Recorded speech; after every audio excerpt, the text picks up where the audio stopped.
تتلیوں کے بہتاتا ہوا اس کے لمبے بال اڑ رہے تھے اور موسم سے لطف اندوز ہوتے ہوئے فون پر جاتی گھنٹی سننے لگی۔ ہیلو! بہت دیر بعد جہاں نے فون اٹھایا۔ جہاں میں حیا اس کے اندازے میں خفت در آئی تھی۔ اسے کہہ رکھا تھا کہ اس لیے آج جا رہی تھی، ورنہ اس کورٹ نے تو اسے خوب بے وقت کیا تھا۔ ہاں حیا بولو، مصروف سا لگ رہا تھا وہ۔ میں ٹاکس پر ہوں، مجھے تم یہاں سے پک کر کے گھر لے جا سکتے ہو؟ آج ویکینڈ تھا تو سوری حیا، میں شہر سے باہر ہوں، تم گھر ممی کو فون کر لو نا۔ یہ تمہارے گھر کا نمبر نہیں ہے؟ اس نے حیرت سے چٹ کو دیکھا۔ نہیں، یہ تو میرا نمبر ہے۔ تو کیا اس نے داور بھائی کی مہندی والے روز جہاں کے موبائل پر فون ملایا تھا؟ اوہ، مجھے پھپھو کا نمبر لکھوا دو۔ جہاں نے فوراً نمبر لکھوایا۔ اچھا، میں ڈرائیو کر رہا ہوں، پھر بات کرتا ہوں۔ مزید کچھ سنے بغیر اس نے فون بند کر دیا۔ وہ دل محسوس کر رہا کہ عجیب اجنبی سا اپنا سا تھا۔ پھپھو اسے کیب پر لینے آئی تھی، وہ جو چند لیڈز کی بحث کے چکر میں کیب کر کے نہیں گئی تھی۔ خوب شرمندہ ہوئی۔ گاڑی نہیں تھی تو بتاتی، میں تو ایسے ہی۔ کوئی بات نہیں، گاڑی تو جہاں کے پاس ہی ہوتی ہے۔ اور وہ مزید شرمندہ ہوئی، پھر گردن موڑ کر کھڑکی کے باہر دوڑتے درختوں کو دیکھنے لگی۔ اسے پھپھو کچن میں ہی لے آئی۔ حسب عادت وہ کام میں مصروف ہوگی۔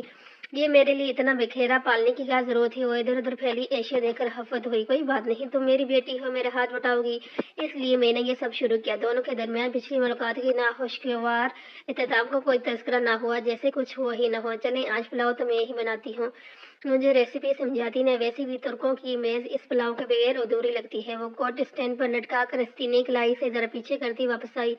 دوپٹہ اس نے اتار کر کرسی پر رکھ دیا تھا۔ پہلے تو تم چکن کی بوٹیاں کاٹ دو۔ انہوں نے ٹوکری میں رکھے مرغ مسلم کی طرف اشارہ کیا اور خود چولہے پر چڑھی دیگچی میں چمچ ڈالنے لگی۔ چھری تو یہ پڑی ہے، کٹنگ بورڈ کدھر ہے؟ وہ ادھر ادھر دیکھنے لگی۔ Cutting board? اوہو، وہ تو صبح سے نہیں مل رہا، جہاں بھی پتہ نہیں چیزیں اٹھا کر کدھر رکھ دیتا ہے۔ ٹھہرو، میں ایک پرانا بورڈ لے آؤں۔ وہ اوپر ایٹ ہے، آپ رہنے دیں، میں لے آتی ہوں۔ ایٹی کے اوپر کس طرف ہے؟ سیڑھیوں میں سے اوپر راہداری کے آخری سرے پر، مگر تمہیں تکلیف ہوگی، میں خود آپ گوشت بھونے جل نہ جائیں، میں بس ابھی آئی۔ وہ ننگے پاؤں چلتی باہر لوبک روم تک آئی۔ سیڑھیوں کے ساتھ لگے قد آور آئینے میں اپنا عکس دکھا دیا اور ذرا سی مسکرا دی۔ فرش پر چھوتا زرد فراق میں کھلے کے بالوں کی طرح لگ رہے تھے۔ گلے کا کاٹ کھلا تھا اور اس کے داہے پر چھوٹے چھوٹے سورج مکھی کے پھول، اس کی لیس نیم دائرے میں لگی تھی۔ یوں لگتا تھا اس خوبصورت لمبی گرد میں سورج مکھی کے پھولوں کا ڈیلا سا ہار لٹک رہا ہے۔ اس نے انگلیوں کو فراق پہلو سے ذرا سا اٹھایا اور ننگے پاؤں لکڑی کے زینے پر چڑھنے لگی۔ وہ راہداری کے آغاز میں ایک کمرہ بند تھا دروازہ پر، شاید وہ جہاں کا ایک کمرہ تھا۔ ابھی گھر میں داخل ہوتے ہوئے پھپھو نے ایسا کچھ بتایا تھا۔ وہ ایک نظر بند دروازے پر ڈال کر آگے بڑھی۔ فراق اب اس نے پہلو سے چھوڑ دیا تھا۔ ایٹک میں آگے پیچھے بہت سے صندوق اور کاٹ کباڑ رکھا تھا۔ متبس سی اندر آئی، پتی نہ جانے کدھر تھی۔ اس نے دروازہ کھولا رہنے دیا۔ باہر سے آتی روشنی کافی تھی۔ وہاں ہر سو سامان رکھا تھا۔